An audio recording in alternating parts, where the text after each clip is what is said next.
It's the really awesome PBS Kids Activity Challenge. Looking for something fun to do with your mom? Your dad? How about your grandma's ball of string? PBS Kids challenges you to take on this awesome activity right now. So get up and get going with this do-it-yourself bagel bird feeder. Whoa! You must be Penny the Pelican. Sure am. You're playing catch the fish. May I play too? Fish overboard! How's Penny going to catch the fish? To feed birds in your yard, you'll need a bagel, peanut butter, birdseed, a shallow pan, spoons, and string. Spread the peanut butter on the bagel.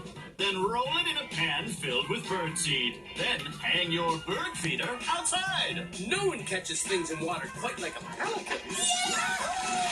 Get out, and start your really awesome PBS Kids Activity Challenge now.